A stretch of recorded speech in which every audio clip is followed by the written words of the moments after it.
Good evening, ladies and gentlemen, to the haunted mansion. Well, it's getting close. It's getting close to Halloween. So anyway, welcome to another chat with Castles, Capes, and Clones. This is where we discuss everything in the Disney universe. If you are in the audience right now, I don't know what you call is it the audience or whatever, the watcher. If you are a watcher, let us know that you are here by leaving a comment. Otherwise, I'm going to introduce you to my cousin and co-pilot, as always, Cousin Rich. Hello. How's it going? It's going all right. How are you doing? Yeah, recovering. I'm pretty recovered now. I just need to. I got a whole bunch of stuff for people at D23. Oh, there's Ben and Danielle. Hi, how are you? Hello. Well, are just kind of straggling in, and you are the first. So yeah, I'm just kind of. It took a lot out of me going to D23, as it always does. Every even since 2009, when I didn't have the health problems, it still took a lot out of me. So now I am feeling better. Nice. And I got stuff to send out to some peeps this weekend. Oh, there's Allie and Pete. Hello. Yes, I have emerged from the pit of despair. And it's just Danielle tonight. Boo! Ben is missing at a meeting. Did you have to sit in the pit of despair on any day when you were there? What? At D23 Expo, on my video, I described, the basement at D23 as the pit of despair. Just the first day. Yeah. The rest of the days, I meandered in. Same with me. Well, what happened on the second day, I was just like, I don't want to go downstairs, only to come back upstairs. And I was just making a big rigmarole about it. And so anyway, they're like, I'll just wait outside. And then when you see people go in, just go. I was like, oh, okay. So I did. It's something I've learned from Comic-Con. It's like they always line you up. And all it is just a organized way of letting people into the floor. But if you wait long enough, you can just walk in. Yeah, and you get there pretty much the same time as if you were to line up in the pit of despair. Yeah, because unless you get into the pit of despair first, and you're like, the only reason why to get there when the doors open is if you're rushing to a specific place to get something. Yeah. But if you're not there at like 4 a.m, then there's no point. So yeah, I can't do it. So yeah, like maybe 10 years ago when we've done really early lineups in the grass and cold of night. Exactly. And then we just realized, is it really worth it? Probably not. I don't know. Yeah, I was gonna say it probably would be.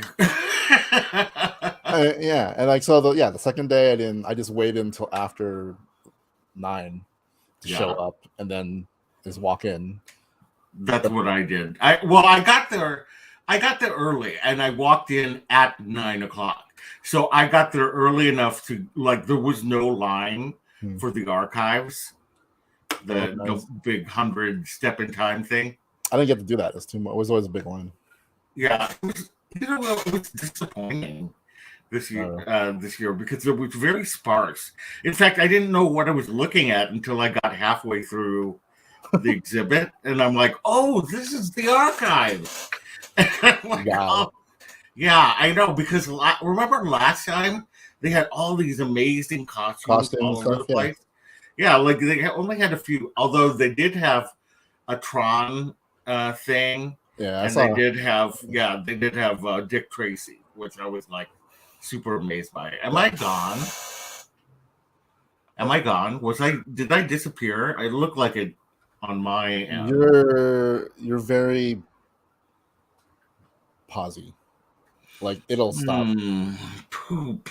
Well, I don't know. I don't know what happens with my thing, but hopefully, okay.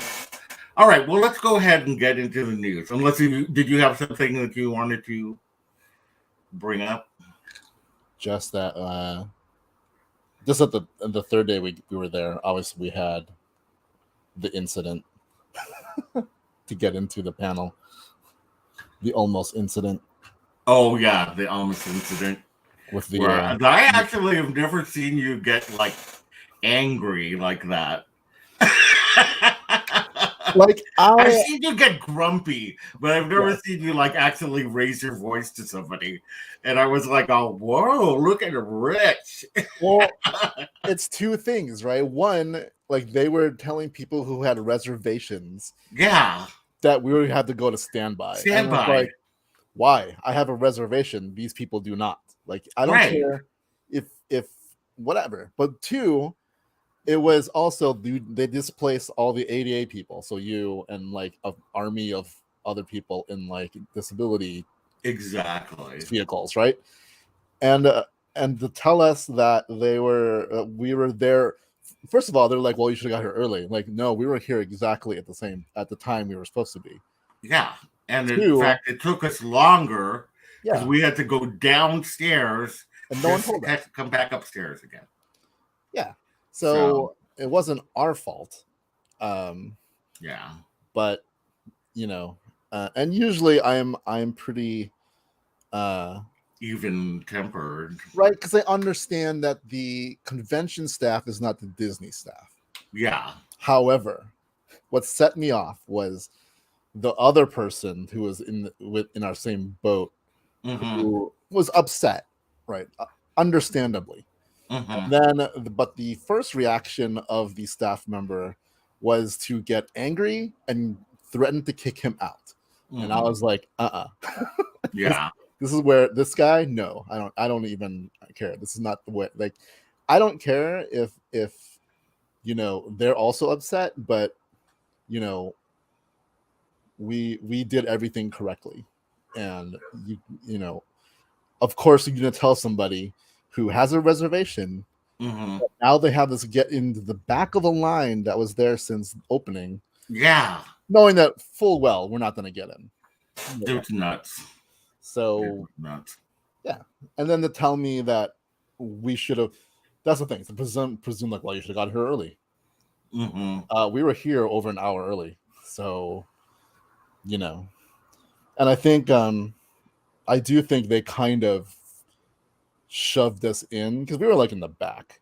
But I'm like, okay, whatever. I was too tired. Yeah. To do the fact that I mean, you know, it was all in all, it was okay place. I mean, you know, yeah, it wasn't bad.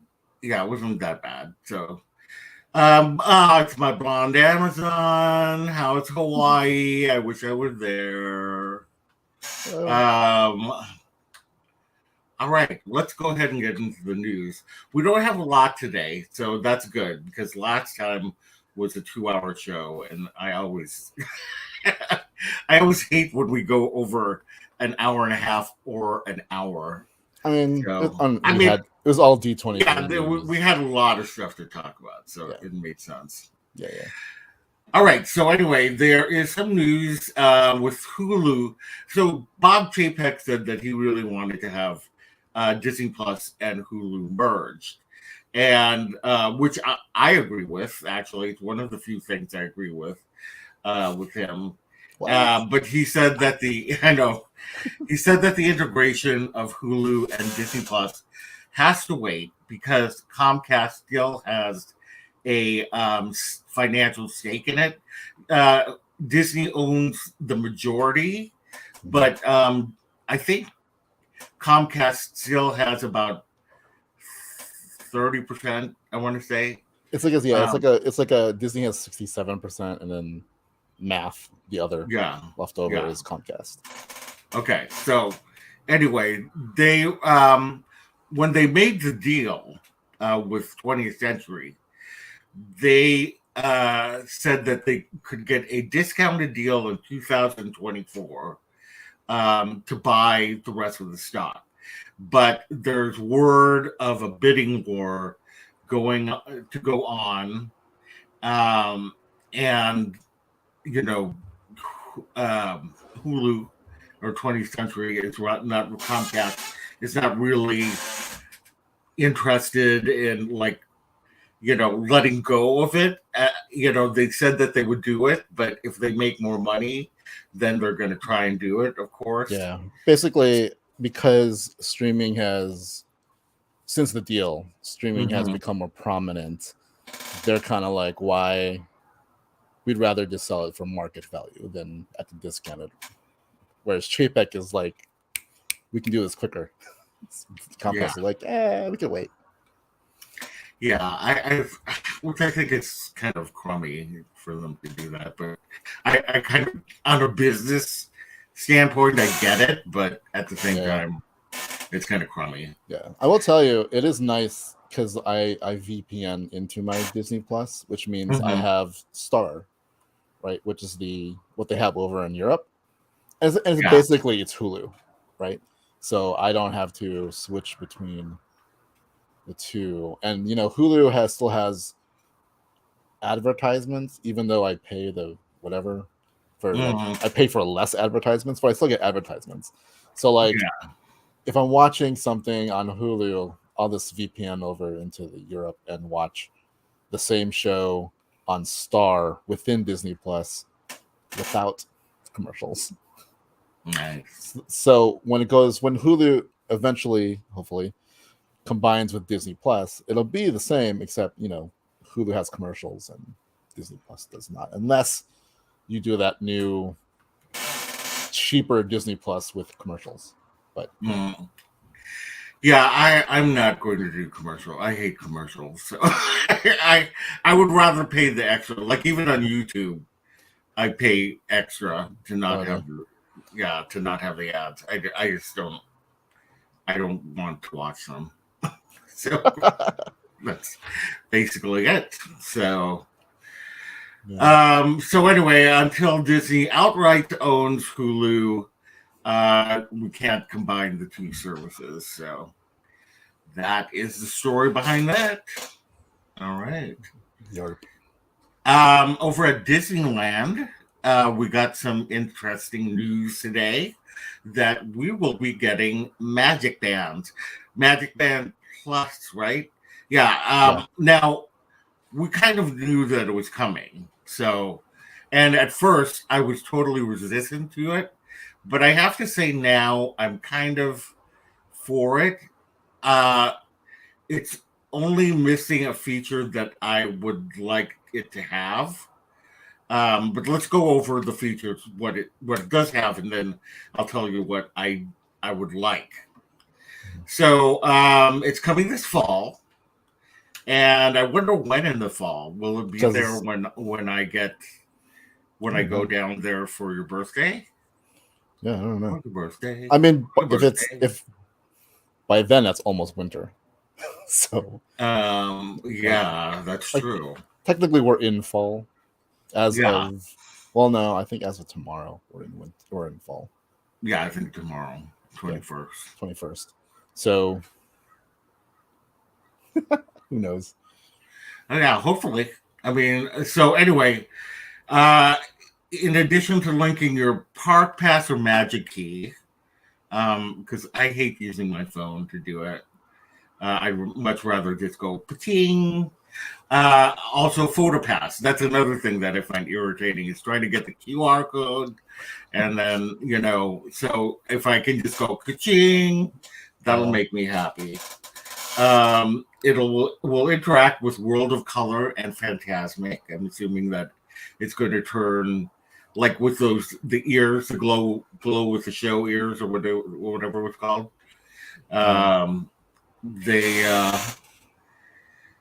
It'll turn a different color depending on what is going on with those shows. And then Batu Bounty Hunters will be available in Galaxy's Edge. Is this a game? Yeah. It utilizes, your Magic Band Plus. Mm-hmm. And then you basically, there's a place in the two where you can go get these bounties, and they'll send you around Galaxy's Edge, and it'll interact with like the proximity and I think some kind of like gestures to find. Don't they have something like that in at Walt Disney World already? Yeah, they have that already, but they don't have it at Disneyland, right? Not yet. And this is what it needed, because the one in Disney World, you need the Magic Band Plus to do it. So the Magic Band and Magic Band 2 aren't interactive with it. And we won't. Apparently this Magic Band will be compatible on both parks, but your Magic Band or Magic Band 2 will not be compatible here at Disneyland. Yeah. Okay. That makes sense. And then more experiences come, and the one that I would like is for me to be able to like load my like a card or something, like a gift card or something, and be able to use it so that I can, or link it to Apple Pay. I don't know, whatever. I mean, I guess the danger is that,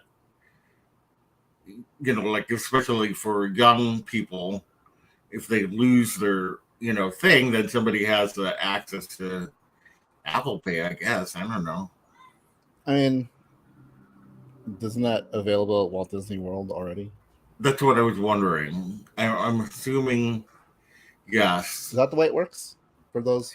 I think so. Yeah, for anybody in who's a Walt Disney Worlder who has a Magic Band, let us know if you actually can load money onto your Magic Band. We'll talk amongst ourselves while somebody answers us. So, yeah, I mean, I think I'm kind of excited about it, just for the photo pass and the park, the Magic Key thing. Yeah. I don't necessarily always go to World of Color or Fantasmic.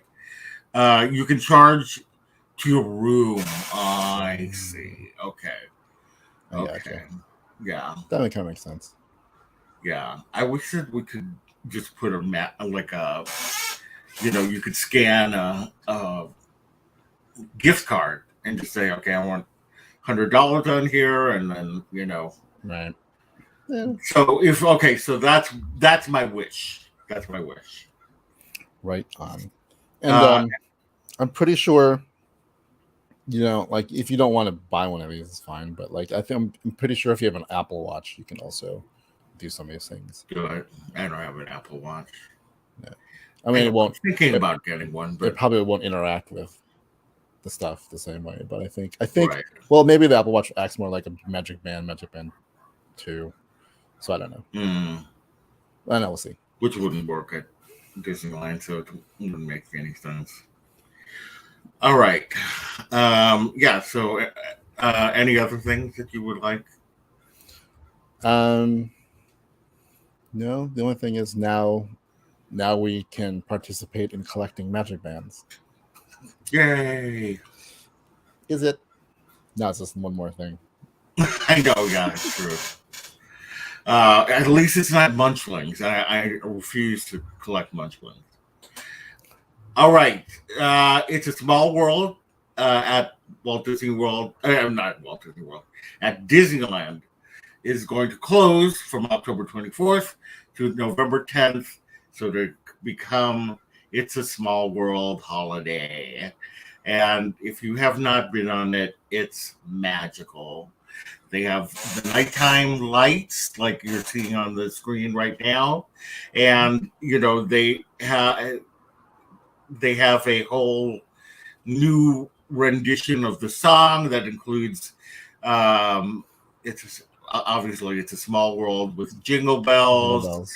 And Deck the Halls. And it's just so, I mean, like literally, it could be after the holidays that I go on it, and I still feel like celebrating the holidays. It's like, it's so magical. I love it. I love it so much. Yeah, it's overlay ish that I 100% agree with. Yeah. Like the Haunted Mansion one, I 75% agree with. I just don't like the timing of it. I agree with it on Christmas, but I don't agree with it on Halloween. Yeah. That's a thing. I know that they can't, they don't have time to change it to Christmas from Halloween, but still, it's irritating. Yeah, it is. Okay, so in Greater Parks news, Hispanic and Latin American Heritage Month starts now through October 15th. In Walt Disney World, there will be live music, food, cavalcades, photo pass ops, and merchandise. And at Disneyland, there will just be food and live music. Why isn't there merchandise or cavalcades? I mean, we have the characters, and it doesn't make any sense if we don't have this. I technically don't know because there wasn't much on Disneyland when I looked this up. There was more information on Disney World. Yeah. I'm just going by what I remember. Like, I do know there's always live music and there's always food, but I don't know if there's going to be specific merchandise, but there might be like some sort of cavalcade thing, probably in DCA. I mean, that makes sense because that's where Viva Navidad happens and all the cultural festivals happen over there. So I did look at the food offerings and I want to try them all. Really? Okay. I haven't looked at them, but yeah. Whatever they have Viva Navidad and they have the food offerings with that, I love it. I love it. I love it so much. Yeah. Okay, moving on to Lucasfilm. So, Rogue Squadron has been removed from the release schedule. And any thoughts about that, Cousin Rich? I mean, I don't know what's going on with Lucasfilm and the movies. Yeah, it seems odd because we have no idea what's going on with movies. Like, we know Taika Waititi is working on something. Mm-hmm. Rian Johnson still says he's still working on maybe something. Right. They released this teaser like a year or two ago with Patty Jenkins. And then, I don't know if it's the fallout from Wonder Woman 80. I mean, come on. But I wouldn't think that's the only thing.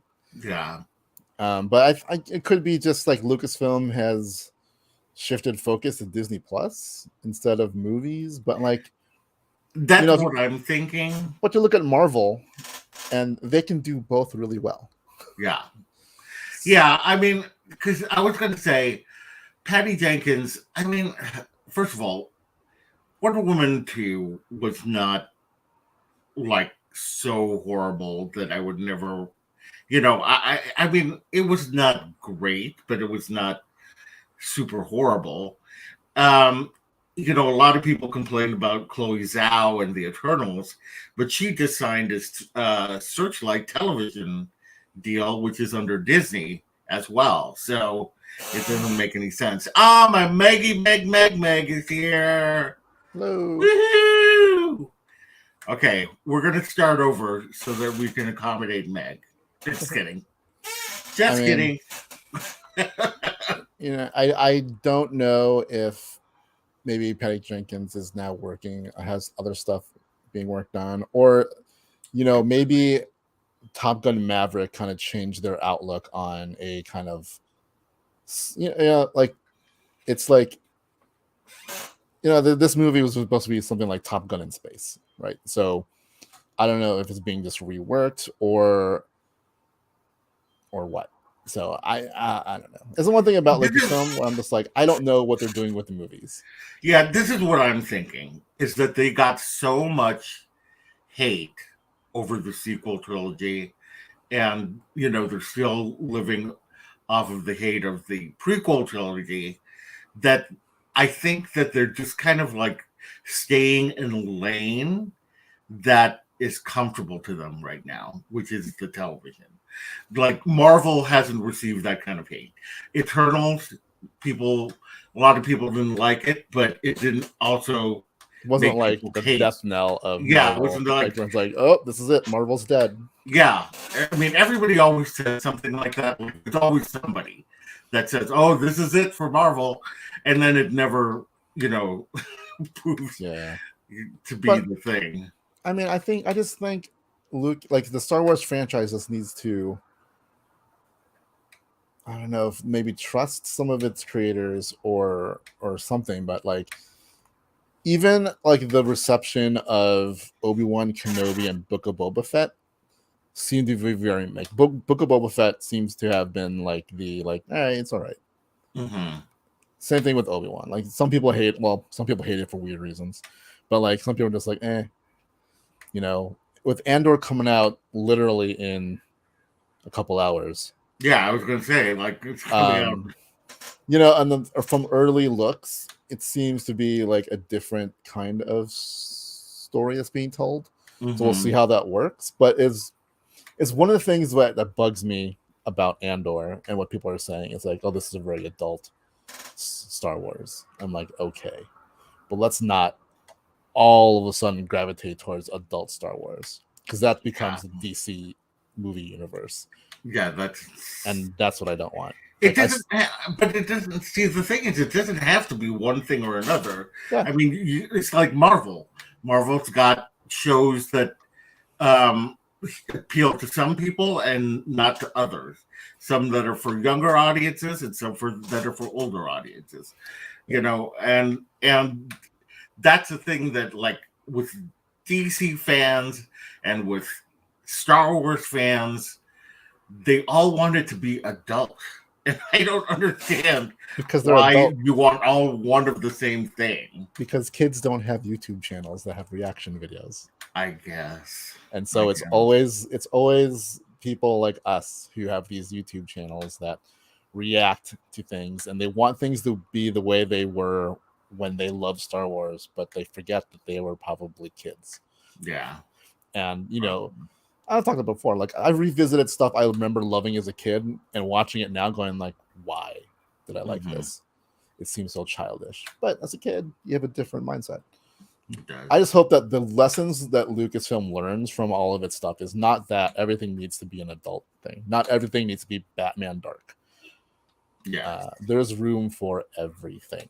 Yeah. Suicide Squad and Peacemaker especially. Yeah. Showed them. I mean, it's adult, but it is adult, but it also, shows that it doesn't have to be dark. Yeah. And then Shazam showed it didn't even have to be violent. You know what I mean? It can be. Yeah. So I'm hoping Black Adam does well, and we're talking about the DC universe. I hope Black Adam does well, but it seems to be very in the middle. It's a darker story compared to Shazam. Even the Black Adam and Shazam are kind of very tied together. And then Shazam 2 maintains its childlike quality, so that all these things can, and with Peacemaker, all this stuff can coexist. And I hope DC learns from that. Yeah. And like I hope Lucasfilm doesn't have to learn and just learn from everything that came before it. Yeah, like we can have these things, and I'm hoping like maybe they won't go the route where like Andor is this, like the Skeleton Crew can be one of those in-betweeners. Like it's about kids, but it's not kid oriented, right? So it can be like a fun movie, but it doesn't have to necessarily pander to kids. Yeah. All right. Well, let's talk about news that we can about Lucasfilm, and that is all in television. So Ahsoka, Eman Esfandi, who was in King Richard, has been cast as Ezra Bridger. He looks like Ezra to me, doesn't he? I mean, like you could cast as him, as an older Ezra Bridger. Yeah. There's always been the fan casting of other people. Raul Coley from iZombie, Mm. the dude from Aladdin. We're Yeah. part of that whole fan casting. But like, this guy looks like the part. Yeah, I think he So looks fine. So I mean, I'm like, excited. I'm not quite familiar with his work, but yeah. I mean, I'm sure that he's. I wonder though if they'll color his eyes. Yeah, that's a good question. Because his eyes are like very blue. Very blue. But yeah, I mean, like, one, cool, it's cast, but now we have definitely officially Ezra Bridger is going to be in Ahsoka, which is exciting. I know that, and Sabine. Yeah, and Sabine, which there was a glimpse of her in costume at D23. Oh, was it? Yeah, I missed it. It's a recreation of the scene, one of her last scenes from Rebels, where she's the older Sabine looking at the mural at the end of Rebels. They recreated that scene in live action. So, and it's only for the people there. But yeah, like, so now basically we're just missing, well, everyone's still assuming that the big bad is going to be Thrawn. So waiting for that casting. But it seems to be there's going to be a Rebels reunion. So who's cast as Hera? If Zeb's going to be in it, like, who's it? I hope, since it's definitely going to have to be some kind of CG character who's in it, that the voice of Zeb remains the voice of Zeb. For sure. And we already know Chopper's in it, so yeah. The one thing I am hoping, though, is we also get Captain Rex. I know, that would be great. It's like put in the big Captain Rex. Right. I mean, like, we kind of saw a clone in Obi-Wan, so he did play a clone. Like, Tamara Morrison did play a clone in Obi-Wan, so maybe. Did somebody say that the one character in Return of the Jedi was supposed to be Captain Rex? Yeah, so during a podcast, someone was talking to Dave Filoni, and they mentioned that, hey, it kind of looks like, look, when Rebels aired and the older Rex was on screen and he had he's bigger and he has the white beard, and someone put two and two together and be like, there is a character in Return of the Jedi, one of the Rebel soldiers who looks older and has a white beard, and they go, wouldn't it be awesome if that was Captain Rex? And Dave Filoni said that is a good idea. And so at the end of Rebels, it kind of alludes to that Captain Rex did join the rebellion, and fought on Endor. And I think somewhere they confirmed that they retconned that specific character in Return of the Jedi that is Captain Rex. So I'm hoping we get to see live action older Captain Rex in I hope so too. Yeah. So yep. All right. Moving to The Acolyte, which takes place in an entirely different time frame, right, Rich? It's in the High Republic. Yeah, so it's supposed to be a mystery that takes place at the end of the High Republic. Yeah. Involving like the dark side and stuff. So, but yeah. So we've got Lee Jung-jae from Squid Games. If you saw that, if you have not seen Squid Games, you must see it. It's so good. He just won ultra violent. Yeah. But it is so good. Yeah, this guy is now Emmy winner. Yeah. Lee Jung-jae. So. Yeah, that's true. Charlie Barnett, who was in Russian Dolls, and Manny Jacinto, who was in The Good Place. And I got to give a shout out to fellow Filipino American. Woo woo! He's been cast. Leslie Headland, she's the showrunner, right? Showrunner, I think. Showrunner and director. Director, probably on the writing staff too. Yeah. She is one of the creators of Russian Dolls, which was another great series with what's her name? Natasha Leone. Yeah. Yeah. And yes, Meg, The Good Place was so good. Yeah, like If you were this, watching The Good Place, that's another good. I highly recommend that one too. they're Just collecting quite. Jeremy Bearimy. That's all I'll say. I was saying, like, she has collected quite a diverse cast for this series. I love a diverse cast. I think so. I think Charlie Barnett and Manny are like not leads, but I think Lee is a lead in Acolyte.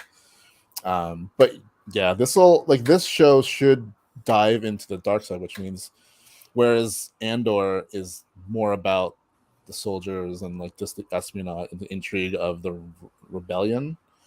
So really not room for any Jedi Force stuff. I think the Acolyte's going to definitely dive into the dark side of the Force. So I really wonder what all this is about. And at the heart of it's supposed to be like a mystery thriller story. So yeah, so far cast news is coming in pretty quick, and it looks like a very, very diverse cast. So yeah, that's great. That is great. Okay, let's move on to Marvel news. So Captain America, I'm telling you, first of all, we're talking about Captain America: New World Order. There are certain characters in my lifetime that I never thought would ever make it to the screen. And now we are going to be talking about a character called Sabra, who is an Israeli superhero. And she has been cast, Shira Haas has been cast as this superhero. I was obsessed with this superhero when I was younger. Oh, really? I don't know why. I don't know why I was so obsessed with her. I just liked her blue like fur cape. I don't remember her. Oh my god, I remember. I loved all the international superheroes when we were both on DC and Marvel. Like whenever they would have international superheroes, I'd be totally into it. So anyway, there's raised some concerns over the controversial character because she works for Masood. Yeah. Anyway, it's the Israeli intelligence agency, and there's a lot of tension about that. Her being a character that works for the Israeli intelligence agency, sparking, kind of as it relates to the real world Palestinian and Israeli conflict. And Marvel is saying that they will be taking a new approach to the character. I'm going to assume that she is not going to work for Israeli intelligence. I think she's just going to be an Israeli superhero. Hopefully. Like, I know, like, something I didn't write, but like they most likely, like how they've done with every other show, have consultants. On Moon Knight they had consultants. On Ms. Marvel they had consultants, so that they're very careful about how things are portrayed. So I think that they've done a great job in representing like all different kind of cultures lately. Yeah, so I'm pretty sure they'll have some kind of not just to treat this character willy-nilly. They'll take care in how she's presented and how she's represented. But this is one of those things where I don't know what's going to happen in Captain America. Because like First Avenger, we kind of get in some of his origin story. Winter Soldier, it's going to be the Winter Soldier story. Civil War, even though it wasn't like the Civil War, it was like it took the concept. But this one, this one I'm not quite sure. Will there be other international superheroes because it's called New World Order? That's going to be interesting. So I'm super excited about it if they do. I'm like so excited about it. I mean, I was excited that the character of Isaiah is back. The guy who inherited the Falcon Wings is back. So those two I was really excited about. But like, yeah, like I wonder who else is going to be in this show. Yeah. Movie. This is a movie. I forgot. Yeah, it's going to be exciting. Yep. All right, so Armor Wars, Rhodey is apparently going to have multiple all-new suits. And this has apparently been confirmed by Marvel. So that's exciting. I wonder, so like the War Machine suit. Well, I think what we heard is that it's one during D23. Don Cheadle did say that stuff that happens in Secret Invasion lead directly into Armor Wars. Yeah, and you can tell by the trailer. Yeah, and that this is about like Tony's tech being put in the wrong hands. So I wonder if that means some of the Iron Man suits will be in it.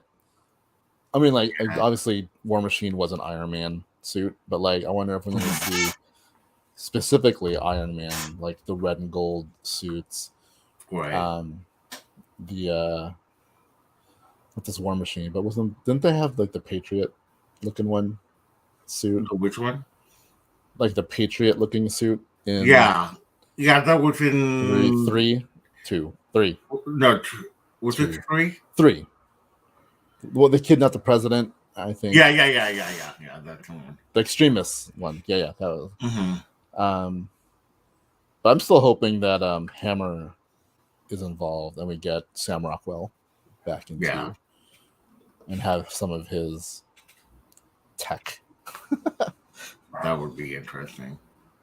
Yeah, I like. There's a whole thing that's happening that I have no idea, like what they're going to be doing with Secret Wars, with Secret Invasions, with Armor Wars, etc., etc. So I'm in for it. Indeed. All right, Loki season 2. Eugene Cordero.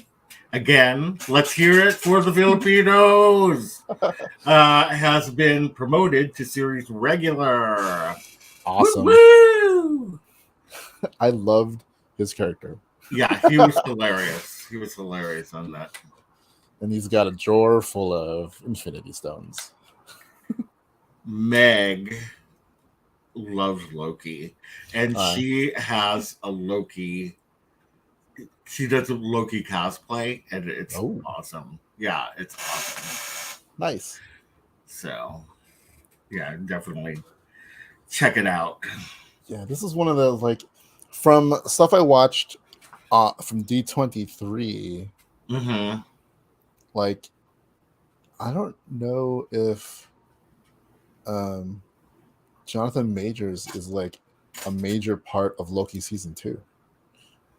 Because it seems... I mean, I would imagine that he'd have to have some kind of thing. Yeah. But the way... Because, like, when Tom Hiddleston was talking about it, he was saying, like, he'll be excited to see what he does now in Ant-Man. Mm-hmm.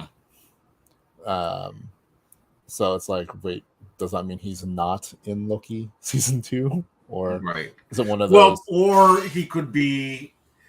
I don't, the one who remains, because he's not technically Kang.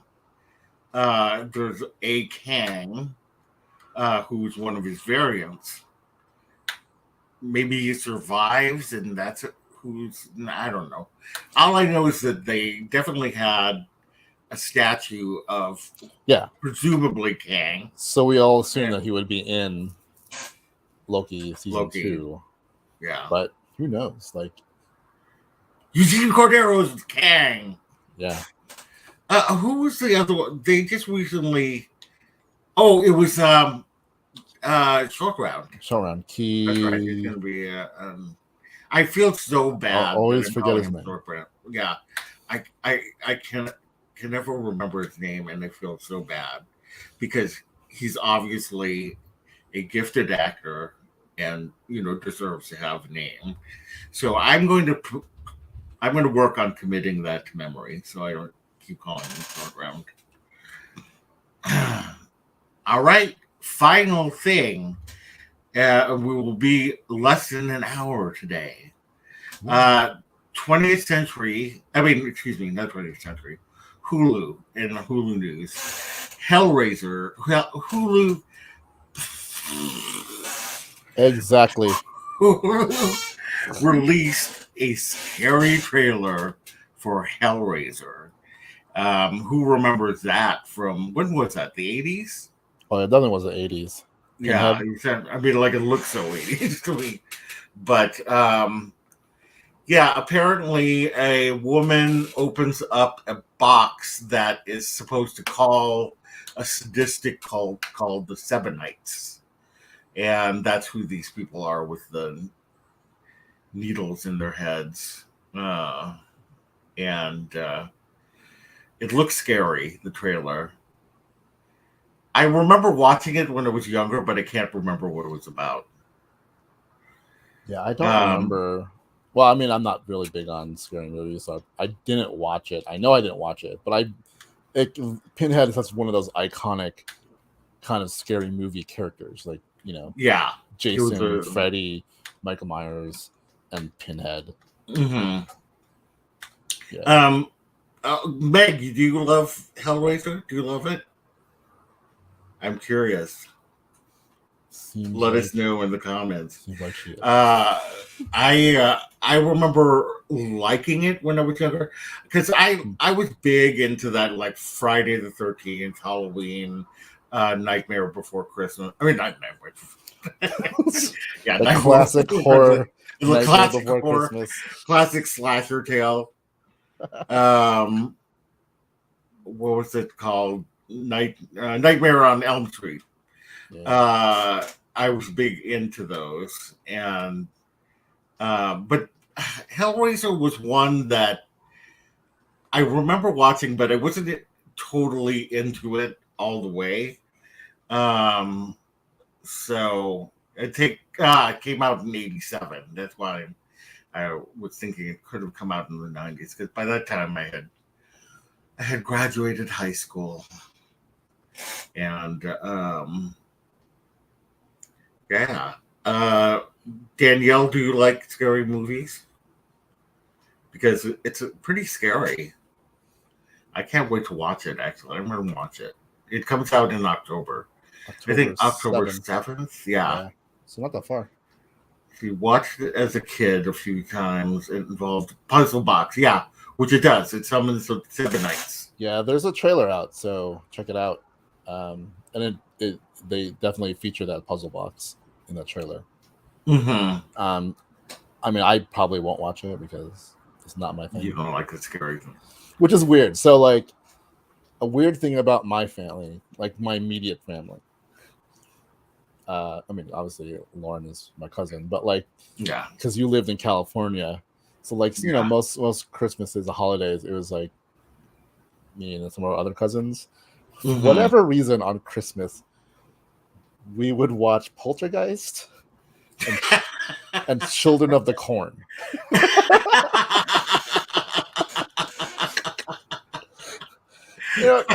Because you know how our parties are like, it goes the whole night up to midnight, and then we open gifts on midnight. Yeah. So like we would have something that we needed something, like we get to whoever's house like early afternoon. We're like, we have a lot of time.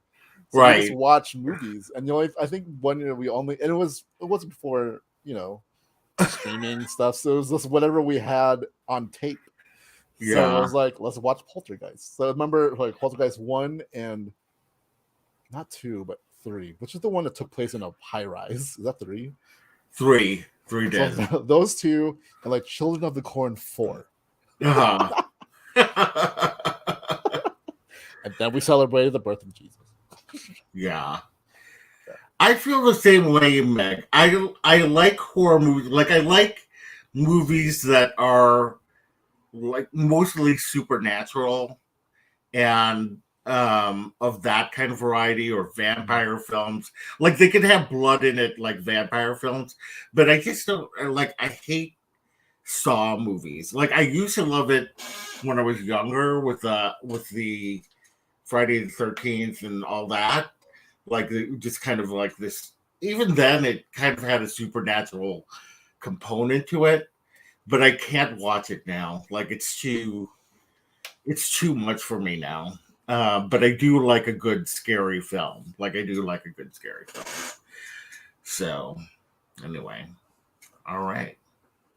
Well, that is it for today. Yeah. That was good. We came in under an hour. Anything else you want to share with the people out there? Oh, it's something I didn't add. I forgot to add to the stories, but like, Okay. Tiana. So obviously, like Splash Mountain is going to be turned into Tiana's Bayou Adventure, but in Disneyland, the Tiana store where you can supposedly buy like spices and whatever, I'm not really sure, is open at Disneyland.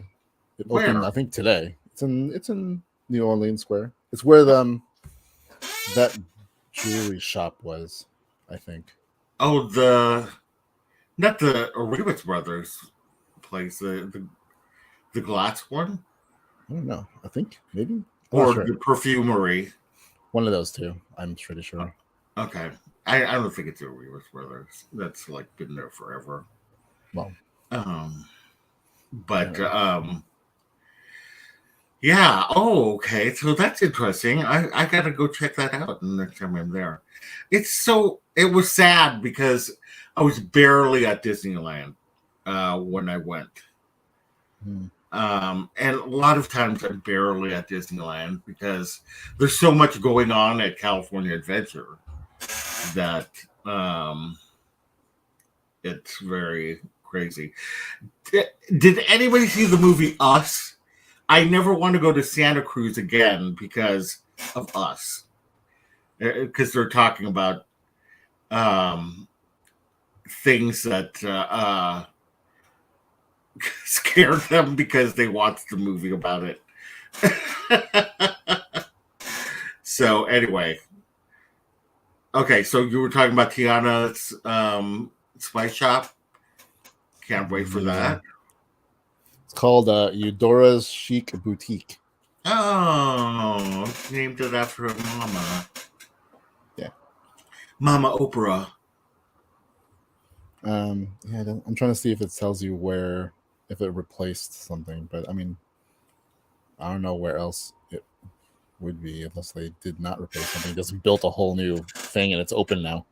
I'm going to assume that it's either the store across from Club 33's new entrance or the store across from Cafe Orleans. I'll find out tomorrow. Okay, let me know. Because I'll be there tomorrow. Yay! For someone's birthday. Oh, I'm the world's godfather. I didn't send her a gift, but I did give her a gift when I was there. You did. And she did hug it. So her little box of Shang-Chi miniatures. So anyway, I'm gonna have to zoom in, FaceTime. Yeah. I don't know what time well, I won't be there till at least afternoon, but I think they're getting there semi early. In the morning. In the evening. Yeah. Us freaks me out, Danielle. It freaks me out, but I love it. Like I love it. It freaks me out like in a good way that I love it. So, anywho, all right. Anything else? No, that's it. Okay. All right. Well, thanks everybody for joining us. It was fun talking a little bit about horror movies with you all, and bringing you also the rest of the news. Anyway, I know that everybody in here is subscribed. You better be subscribed. But if there's somebody in here who's just watching, or if you're watching this in replay, and you're not subscribed, we would love it if you would subscribe, because 64% of our watchers are not subscribed. And it's quick, it's easy, it's free. All you do is hit that red button. We'd love for you to hit the bell for notifications, and do like this post, as it really does help us out. And with that, we will see you later. Bye. Yep. Catch y'all on the flip side. Be